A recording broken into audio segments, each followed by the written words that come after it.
ইরানের পরমাণু কর্মসূচিকে কেন্দ্র করে চলমান সংলাপের মধ্যেই তেহরানের বিরুদ্ধে নতুন করে নিষেধাজ্ঞা জারি করেছে যুক্তরাষ্ট্র। এবার নিষেধাজ্ঞার লক্ষ্য ইরানের সামরিক বাহিনীর অস্ত্র গবেষণা সংস্থা organization of defensive innovation and research এর সঙ্গে সংশ্লিষ্ট ৩ জ্যেষ্ঠ কর্মকর্তা ও একটি প্রতিষ্ঠান। যুক্তরাষ্ট্রের পররাষ্ট্র মন্ত্রণালয় থেকে এক বিবৃতিতে জানানো হয়েছে, ইরানের ওই কর্মকর্তারা দেশটির পরমাণু প্রকল্পে প্রত্যক্ষভাবে যুক্ত ও তাদের কর্মকাণ্ড পারমাণবিক অস্ত্র তৈরির ঝুঁকি বাড়াচ্ছে। নিরাপত্তাজনিত কারণ দেখিয়ে সংশ্লিষ্ট ব্যক্তি ও প্রতিষ্ঠানের নাম গোপন রাখা হয়েছে।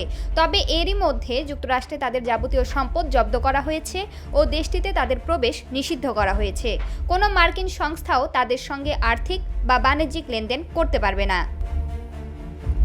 পৃথক বিবৃতিতে মার্কিন পররাষ্ট্রমন্ত্রী ও জাতীয় নিরাপত্তা উপদেষ্টা মার্কো রুবিও বলেন, ইরান ধারাবাহিকভাবে তার পরমাণু কর্মসূচি সম্প্রসারণ করছে এবং দ্বৈত ব্যবহারের প্রযুক্তি নিয়ে গবেষণা চালাচ্ছে, যা পরমাণু অস্ত্র তৈরিতে ব্যবহারযোগ্য।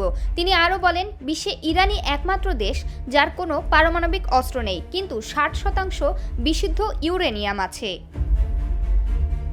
2015 সালে ওবামা প্রশাসনের সময় ইরান ও যুক্তরাষ্ট্রের মধ্যে জ্যাকোপা চুক্তি স্বাক্ষরিত হলেও 2017 সালে প্রেসিডেন্ট ট্রাম্প যুক্তরাষ্ট্রকে সেই চুক্তি থেকে সরিয়ে নেন।